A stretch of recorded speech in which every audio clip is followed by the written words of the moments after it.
Welcome to physics class. Myself Rajendra sir. Today I will start at class 12 physics syllabus. First I will discuss electrostatics chapter. सबसे पहले हम देखते हैं कि कक्षा 12 का जो हमारा पाठ्यक्रम है उसका एक विस्तृत सिलेबस क्या है। देखिए physics 12th scenario, it means 12th class का जो हमारा फिजिक्स है उसको हम एक बार पूरा देखते हैं कैसे। तो 12th क्लास का physics basically divided in 3 parts. First part will be electromagnetism. पहला जो हमारा सेक्शन है वो इलेक्ट्रोमैग्नेटिज्म विद्युत चुंबकत्व का है। ये विद्युत चुंबकत्व कक्षा 12 में एटलीस्ट 60% कवर करता है और ये 27 मार्क्स कवर करेगा। सेकेंड जो हमारा पोर्शन रहता है वो हमारा है ऑप्टिक्स, इट मीन्स प्रकाशिकी। प्रकाशिकी हमारा 13 नंबर का सेक्शन कवर करता है। तीसरा section modern physics. Modern physics जो अभी हम वर्तमान में देखते हैं इसको आधुनिक भौतिकी के नाम से जाना जाता है।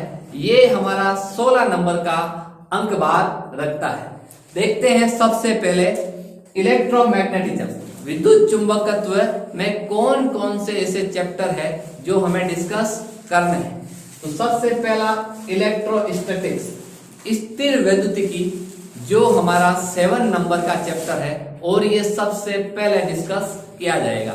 सेकंड जो हमारा चैप्टर है वो है कैपेसिटर, संधारित्र। संधारित्र हमारा सेक्शन एटलीस्ट 5 मार्क्स का है और जो हम सेकंड चैप्टर के फॉर्म में डिस्कस करेंगे। तीसरा हमारा चैप्टर है इलेक्ट्रिसिटी मीन्स विद्युत। विद्युत हमारा 5 मार्क्स कवर करता है। इसी के बाद चैप्टर नंबर 4 पे मूव करते हैं। फोर्थ हमारा चैप्टर है मैग्नेटिज्म, इट मीन्स चुंबकत्व। ये चैप्टर हमारा छोटा चैप्टर है और ये ओनली 3 मार्क्स कवर करता है।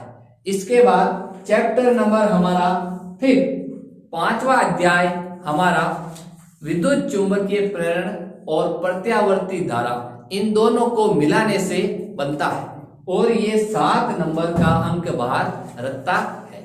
इलेक्ट्रो विद्युत चुंबकीय प्रेरण, it means EMI, electromagnetic induction and alternate current part जो है वो आपका 7 मार्क्स का है।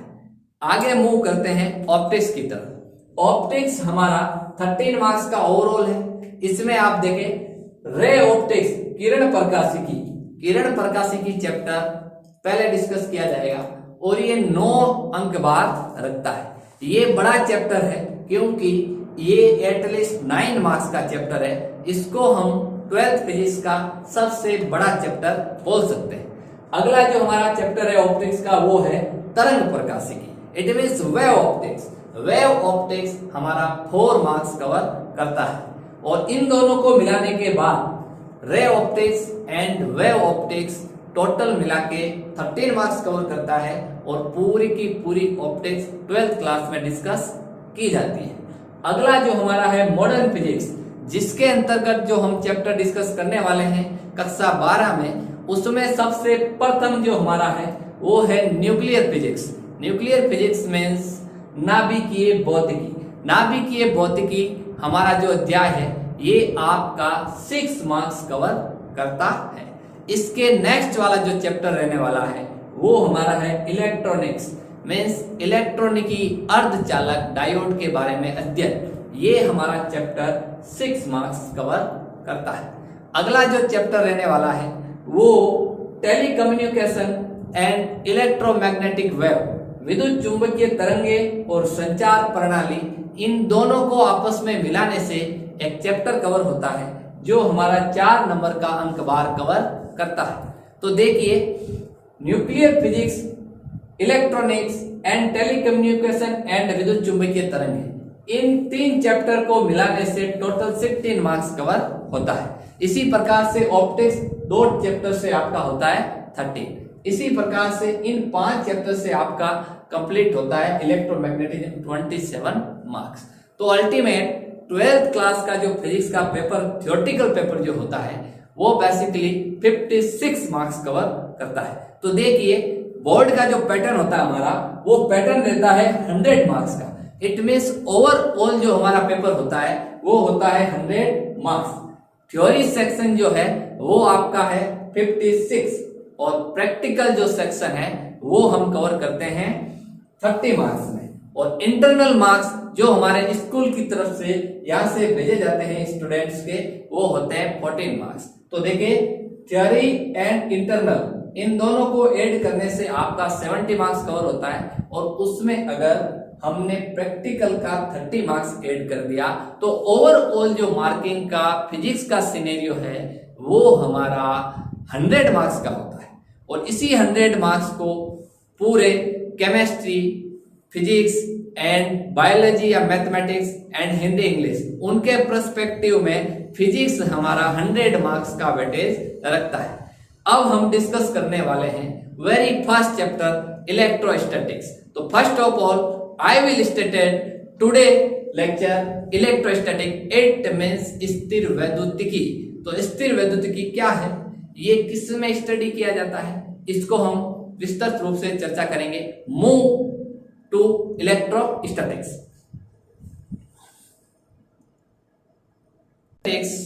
Magnetism and modern physics.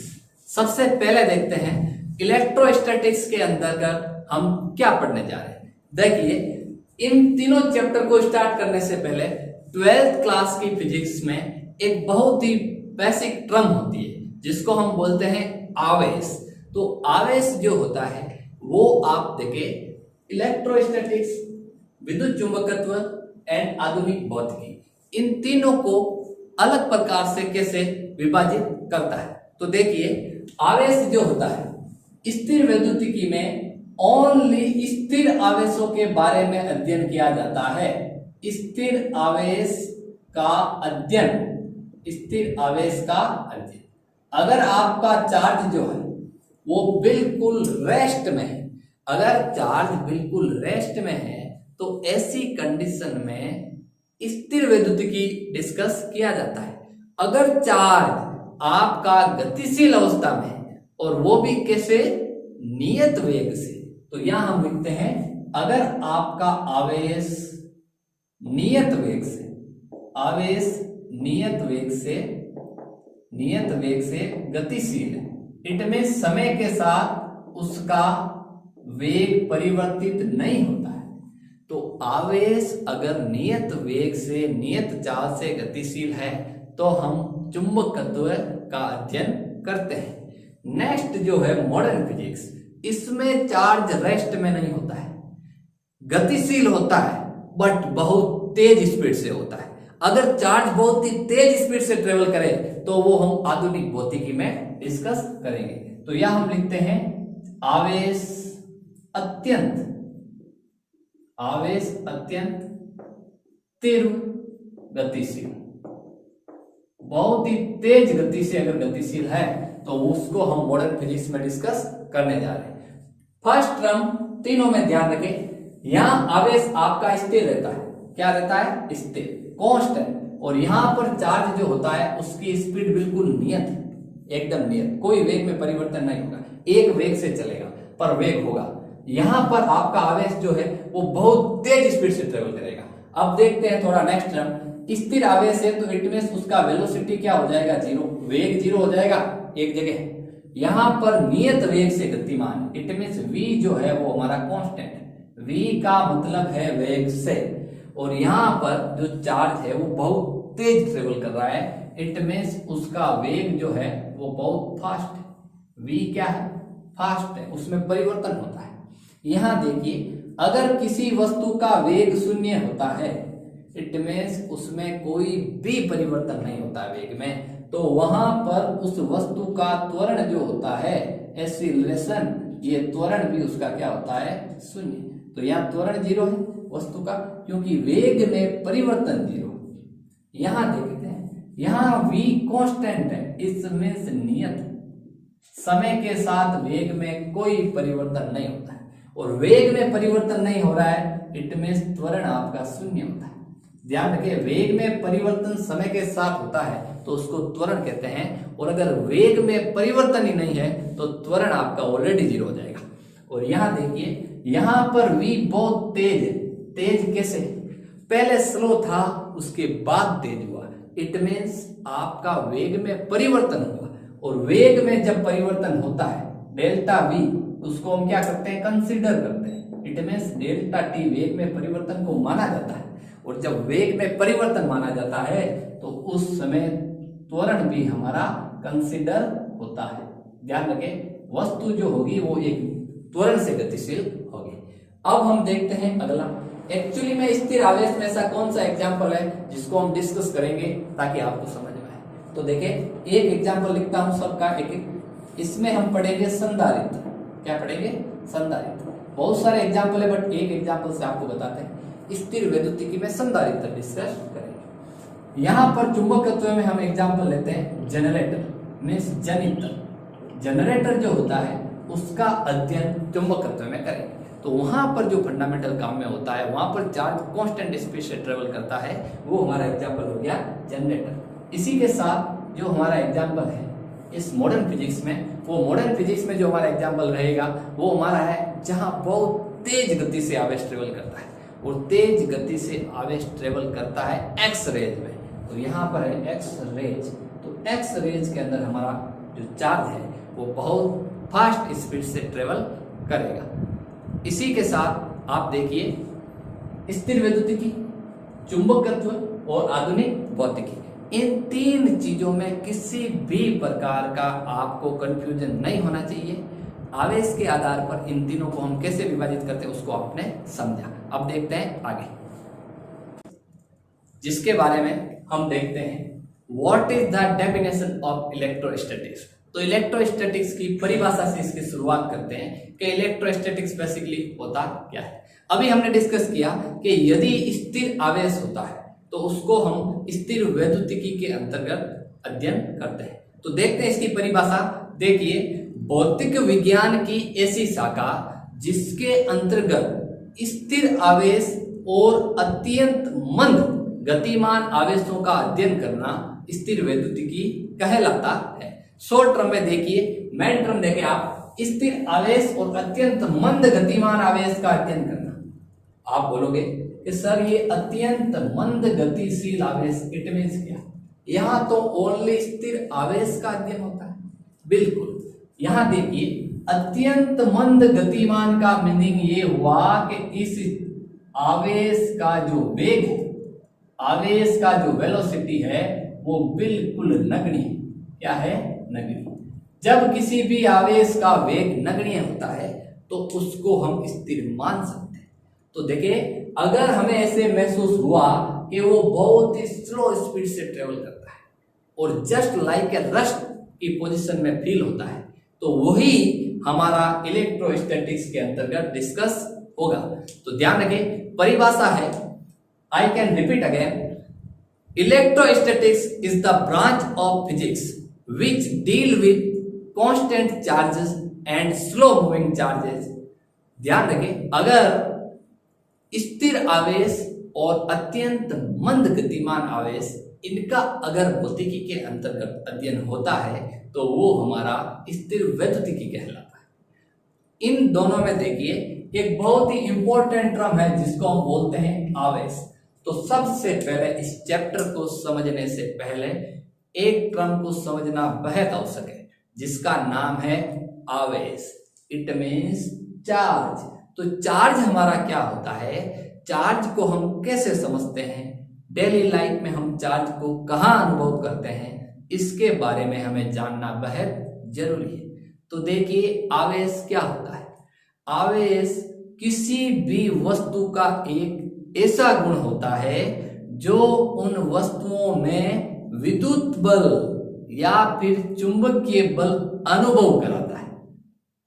Charge जो होता है वो दो वस्तुओं को आपस में रगड़ने से पैदा होता है। अब देखिए, यहां परिभाषा की बात करते हैं तो आवेश क्या होता है, वस्तु का गुण होता है। वस्तु का एक ऐसा गुण क्या करता है, जो वैद्युत बल एंड चुंबकीय बल विद्युत बल और चुंबकीय बल अनुभव करवाता है, अनुभव करवाता है। ध्यान रखें, पूरा मैंने कंप्लीट लैंग्वेज में नहीं लिखा है, शॉर्ट टर्म में लिखा है, बट मैं रिपीट करता हूं।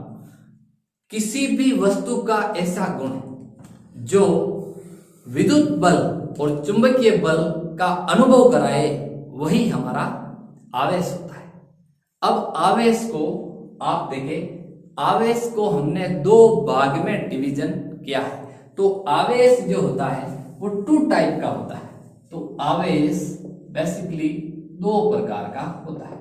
तो चार्ज को हमने डिवाइड किया है टू टाइप। एक आवेश हमारा होता है पॉजिटिव और एक आवेश हमारा होता है नेगेटिव।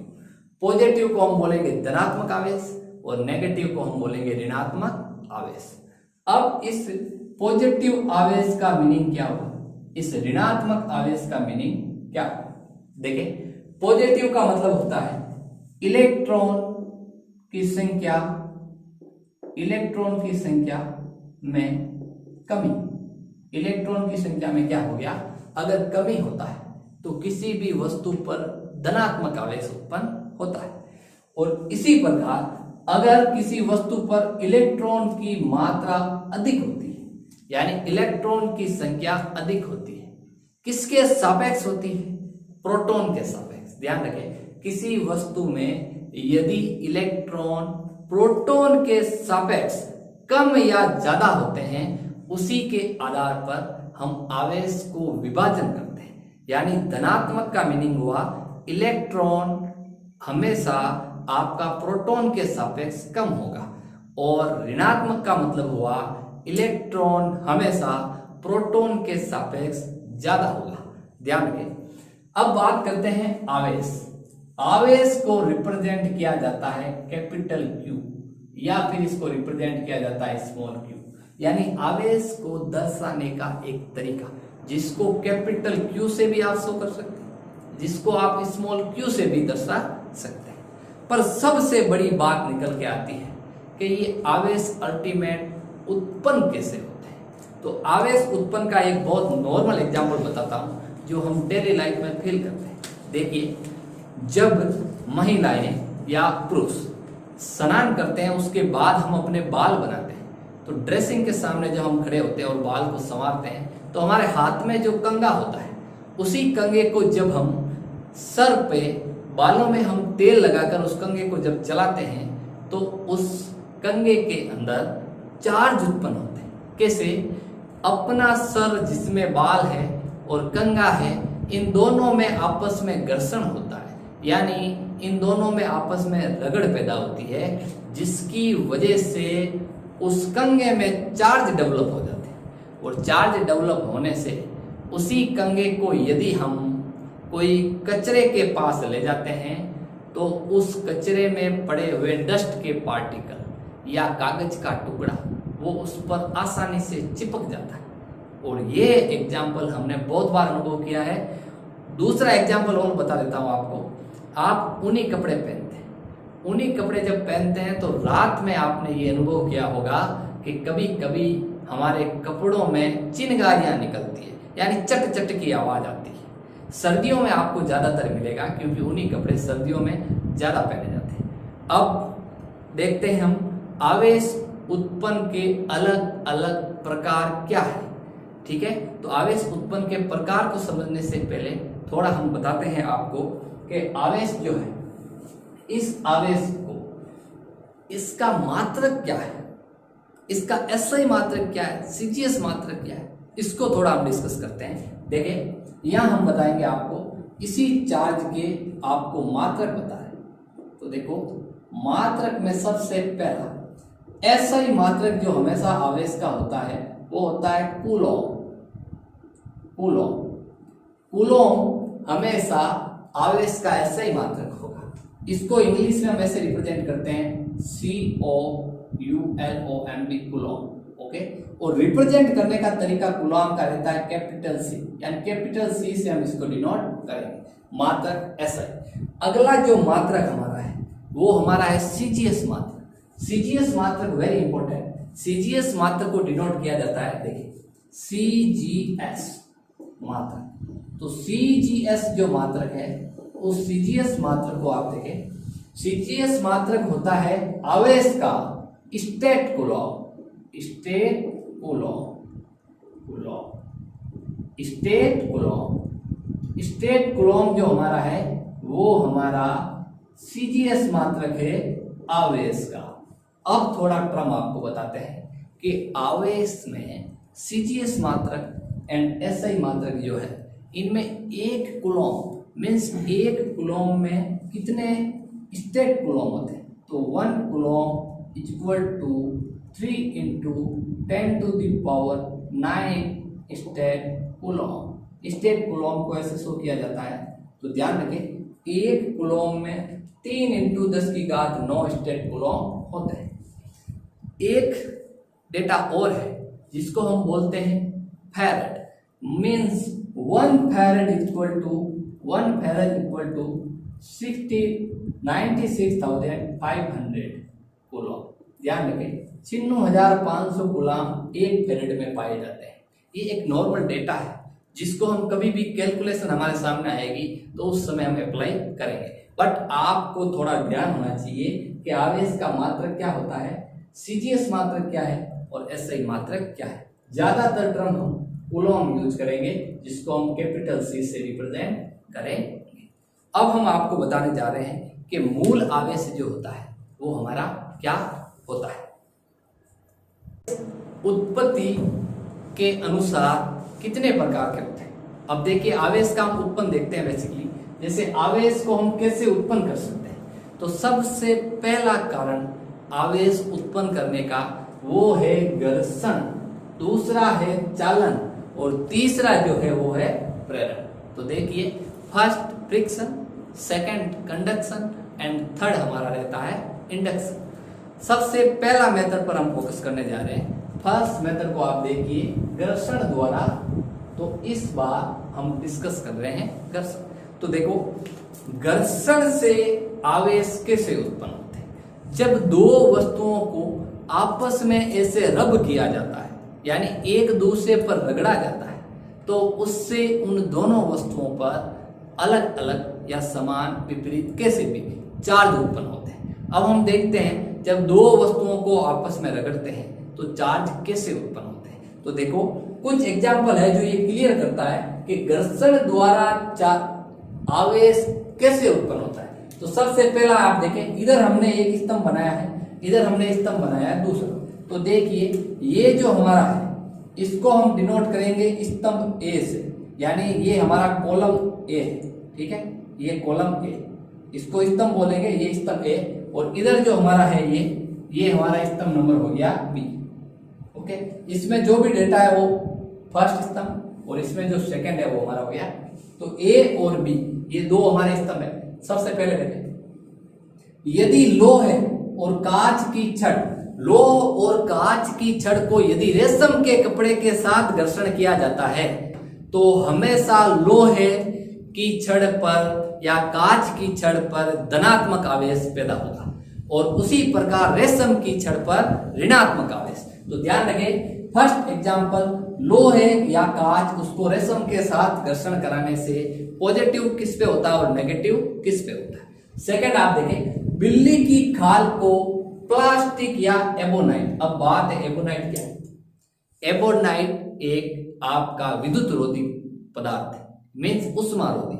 ये इसको आपने रसोई घर में जब चाय बनाने का जो बर्तन होता है उसके हत्थे पे जो आपका कवर होता है प्लास्टिक का, उसको हम एबोनाइट के नाम से जानते हैं।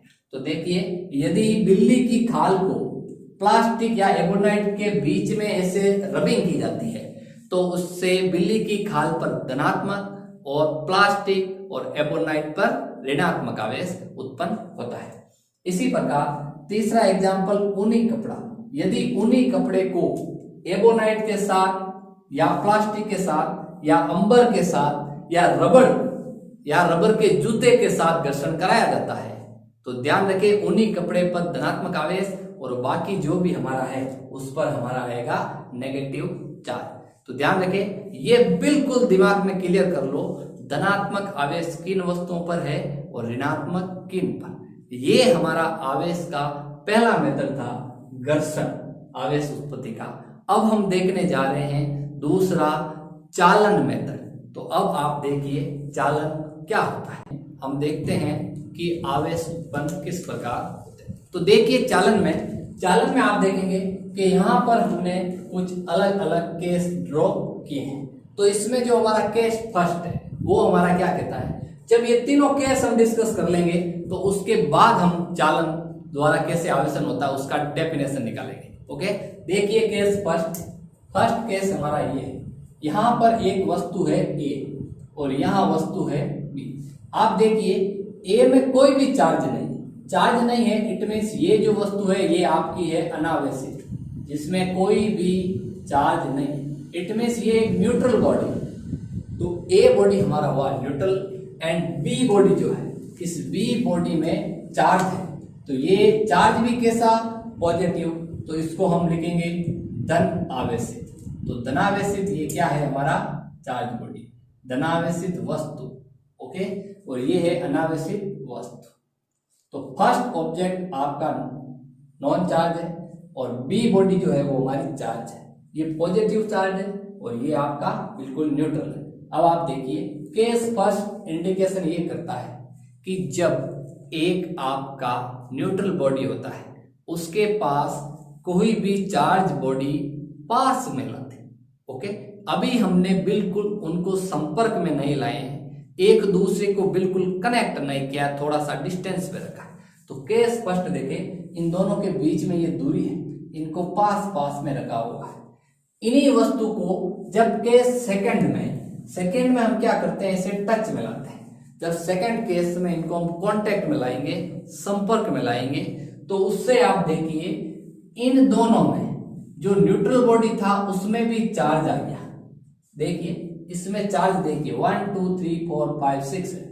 तो आधे चार्ज यहां शिफ्ट हो गए ए में और आधे चार्ज कहां शिफ्ट हो गए बी में। तो अब देखिए जब के सेकंड में एक न्यूट्रल बॉडी दूसरी चार्ज बॉडी के कांटेक्ट में आती है तो न्यूट्रल बॉडी के ऊपर भी चार्ज डेवलप होते हैं। और ये जो संपर्क में लाने का मेथड है ये हमारा चालन मेथड है। मीन्स के सेकंड चालन प्रक्रिया को समझाता है। अगर आप एक उदासीन बॉडी के पास चार्ज बॉडी ले जाओगे और उनको कांटेक्ट कर दोगे फिजिकली तो दोनों बॉडी चार्ज हो जाएगी। और लास्ट केस थर्ड जो है ये जब कांटेक्ट में आने के बाद इनको वापस दूर करते हैं। ठीक है, अब दूर क्यों करते हैं ये भी हम आपको बताते हैं। दूर इसलिए करते हैं क्योंकि अगला टॉपिक हम पढ़ेंगे आवेश के गुणधर्म, उसमें हम आपको विस्तार से बताएंगे। बट अभी थोड़ा सा समझा देते हैं कि अगर आपका पॉजिटिव चार्ज और पॉजिटिव चार्ज होता है तो ये हमेशा आपका प्रतिकर्षण करता है। ध्यान रखें, समान आवेश हमेशा प्रतिकर्षित होते हैं। इट मीन्स रिपल होते हैं। तो positive and positive, negative and negative also be ripple. Okay, अगर यही विपरीत होता, प्लस और माइनस माइनस प्लस होता, तो यहां पर आपको आकर्षण देखने को मिलता। बट यहां पर केस सेकंड में आप देखो धनात्मक इधर है, धनात्मक इधर है, तो दोनों में समान आवेश है और समान आवेश में रिपल होता है, दूर भागता है। तो यहां पर देखिए ये दोनों बॉडी दूर हो गई, तो ये ए हो गया और ये बी हो गया। अब आप देखिए पहले ए बॉडी में कोई भी चार्ज नहीं था और अब चार्ज हो गया है, और बी में ऑलरेडी चार्ज जनरेट था और वो भी चार्ज है। तो अब देखिए कंडक्शन मेथड द्वारा हमने ये अनुभव किया कि वस्तु ए जो न्यूट्रल होने के बावजूद भी क्या हो गई, अब आपकी पूरी की पूरी कंडक्ट हो गई। इट मीन्स आपकी चार्ज हो गई। अब हम नेक्स्ट जो हमारा थर्ड मेथड है उस पर चलते हैं। तीसरा मेथड हमारा है इंडक्शन मेथड थर्ड, जिससे हमारा आवेश उत्पन्न होता है। तो तीसरा मेथड बेहद इंपॉर्टेंट है, ध्यान रखें। फर्स्ट और सेकंड घर्षण और चालन से भी ज्यादा इंपॉर्टेंट है आपका प्रेरण द्वारा आवेशन। तो देखिए तीसरा हमारा है charge by induction method. It means किसी भी वस्तु को प्रेरण द्वारा कैसे चार्ज किया जाता है उसके बारे में देखते हैं। तो इसको समझिए, यहाँ पर आपको एक स्क्रीन पे आपको दिखेंगे अलग अलग प्रकार के 4 केस। तो पहला केस हमारा क्या कहता है, देखिए फर्स्ट केस में एक आपको ए वस्तु है, एक छड़ जो आपकी ऋणावेशित है, और बी देखिए, बी में आपको जितने प्लस आवेश दिखाई देते हैं उतने ही आपको ऋण आवेश दिखाई देते हैं। तो इट मीन्स हम ये बोल सकते हैं कि बी जो वस्तु है ये हमारी उदासीन है। उदासीन का मतलब हुआ कि ये जितने पॉजिटिव चार्ज है उतने ही नेगेटिव है, ये न्यूट्रल बॉडी है।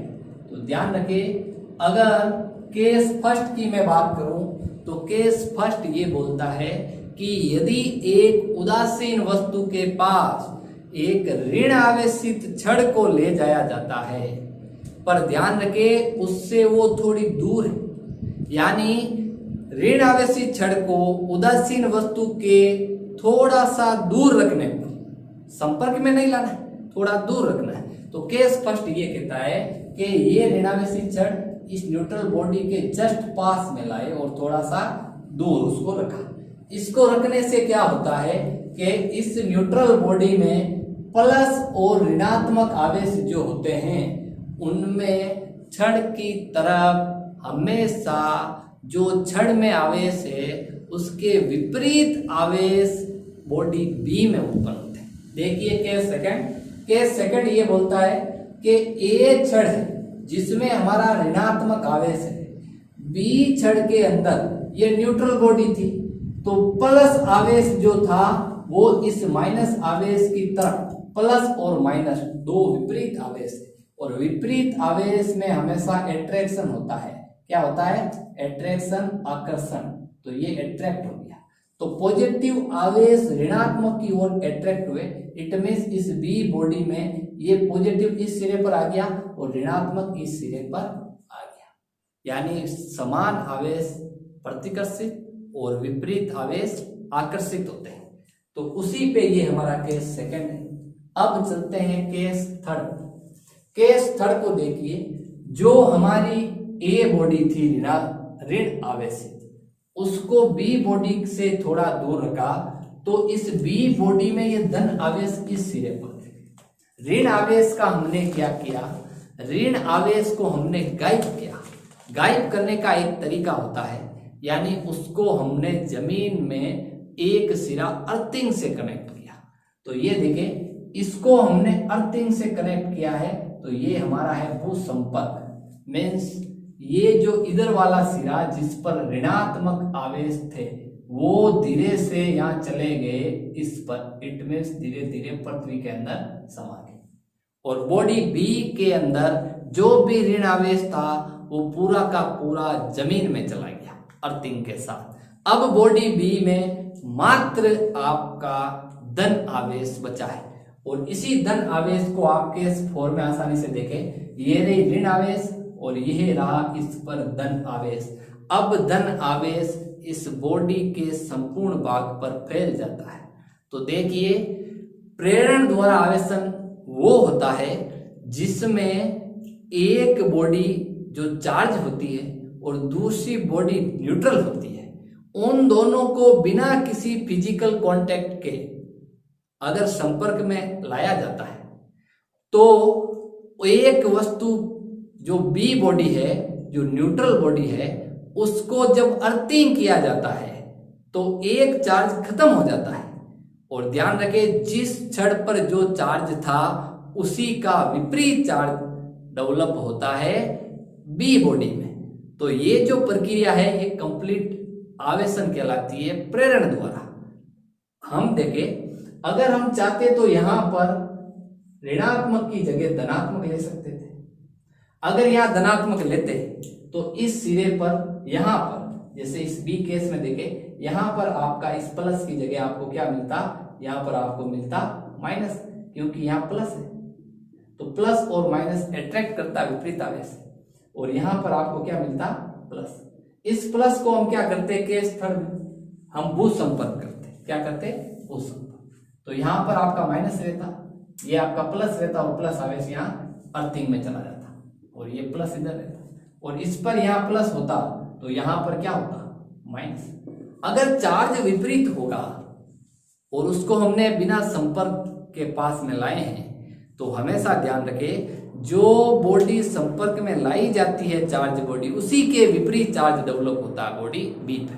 तो देखें, हमने प्रेरण द्वारा जो आवेशन था उसको हमने अच्छी तरीके से समझा। आई थिंक आपको समझ में आ गया है। अब इसको थ्योरेटिकल फॉर्म में बोर्ड के एग्जाम में लिखना होता है। एक नॉर्मली क्वेश्चन आता है 2 मार्क्स का कि प्रेरण द्वारा आवेशन क्या होता है, उसको समझिए। तो नॉर्मली 4 केस का डायग्राम बनाना है और 4-5 लाइनें उसके बारे में लिखनी होती है। तो उम्मीद करता हूं कि आज हमने इलेक्ट्रोस्टैटिक्स के बेसिक को जाना है। आगे हम जो नेक्स्ट टॉपिक पढ़ेंगे वो हम जानेंगे कि चार्ज की कुछ स्पेशल कैरेक्टरिस्टिक्स, यानी आवेश की गुणधर्म जो अलग अलग प्रकार के होते हैं वो हम देखेंगे। और उम्मीद करता हूं आज जो हमने सीखा है वो आपको समझ में आया है। Thank you so much.